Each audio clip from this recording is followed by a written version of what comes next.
Наша жизнь — это движение. Уверенность в движении — это Россвик.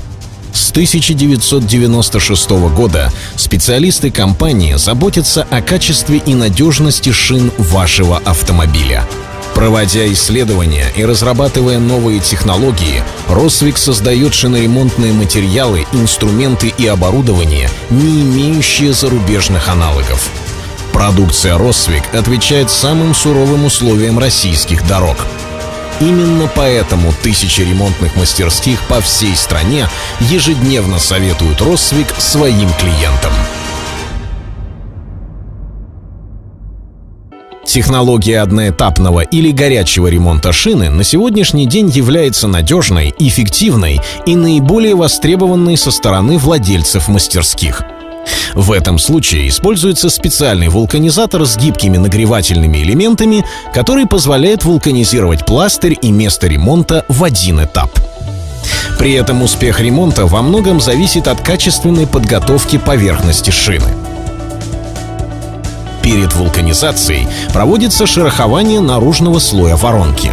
Данную процедуру необходимо проводить с помощью низкооборотистой дрели с частотой вращения от 3 до 5 тысяч оборотов в минуту. Для обработки плоских участков шины на дрель устанавливаем абразивную сферу, а для стенок пореза лучше использовать абразивное кольцо. Поврежденные металлические или текстильные нити корда необходимо обрезать и обточить заподлицо с торцами пореза. Эти процедуры выполняются уже высокооборотистыми машинками с использованием специальных камней в виде конуса, грибка и карандаша. Иногда внутри пореза обработка абразивными камнями высокооборотистой дрелью приводит к оплавлению стенок пореза, что может ухудшить качество ремонта. Чтобы избежать этого, лучше повторно обработать резиновые поверхности повреждения проволочными щетками и проволочными карандашами. Завершает процесс зачистки поверхности работа текстурной щеткой. С одной стороны, создается микротекстура, необходимая для плотного прилегания ремонтных деталей. С другой, происходит механическое обезжиривание материала.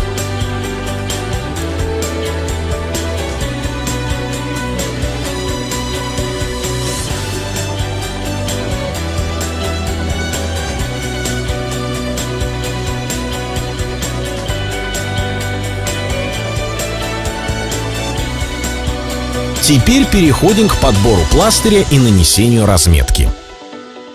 На данном этапе необходимо обратиться к ремонтным таблицам применения пластыря. С их помощью выбирают именно тот материал, который соответствует типу транспортного средства, размеру шины, ее составу, а также калибру и месту повреждения. При разметке строго следим, чтобы стрелки с указателями направления были четко ориентированы к бортам шины. При ремонте бескамерных колес делаем разметку для удаления части бескамерного слоя иннерлайнера. Это позволит посадить пластырь максимально глубоко. Чем меньшее расстояние между силовой частью пластыря и шины, тем меньше будут действовать силовые нагрузки, направленные на отрыв пластыря. Обработку шины начинаем с нанесения буферного очистителя.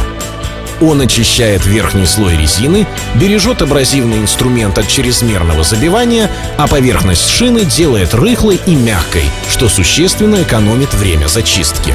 Первичная зачистка проводится абразивной сферой. Данная операция позволяет нам провести грубое шерохование внутренней части резины.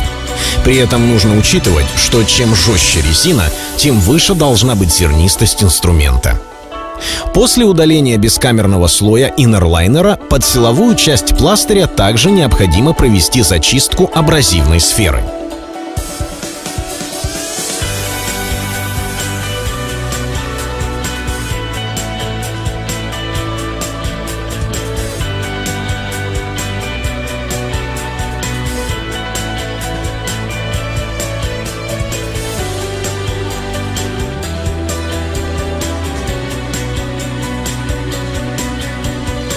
После этого все готово для нанесения клея.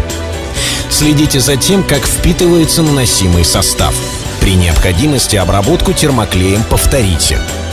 Термоклей считается готовым к наложению пластыря, если он утратил яркий мокрый блеск. А при прикосновении к нанесенному клею наблюдается легкое залипание, при котором клей не остается на пальце. Термоклей не боится пересыхания.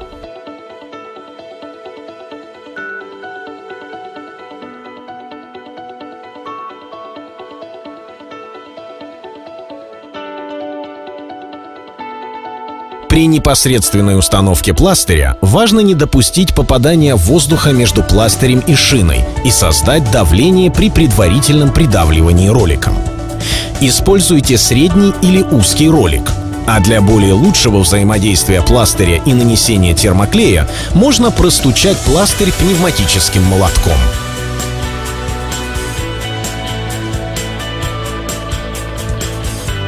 После этого приступаем к заполнению воронки.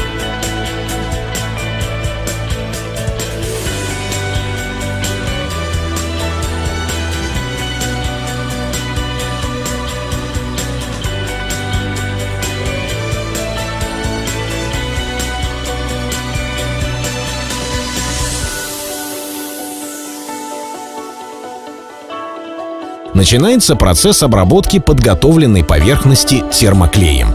Он впитается в каучуковые слои шины и станет хорошим связующим звеном между сырой резиной и поверхностью пореза.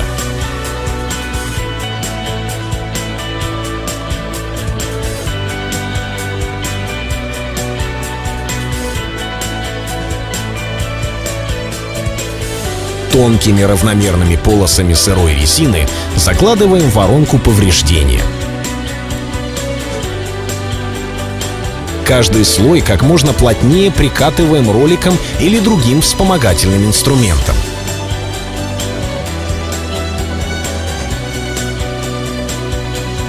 Следим за тем, чтобы при заполнении в воронку не попала защитная пленка или посторонние предметы.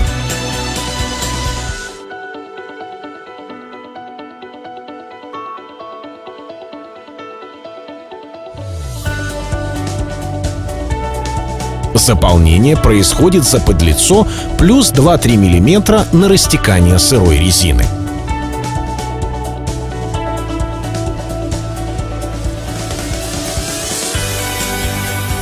Теперь наступает очередь непосредственной вулканизации повреждения.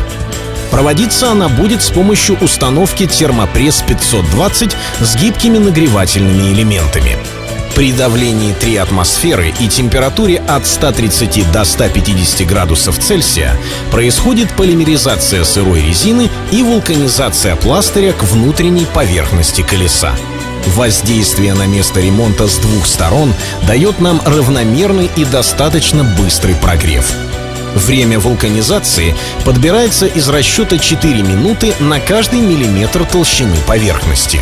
Блок управления станка четко выдержит необходимое время при нужной температуре, после чего подаст звуковой сигнал, что нагреватели отключены. Останется, не спуская давления, дать время на остывание. Только после падения температуры процесс вулканизации считается законченным.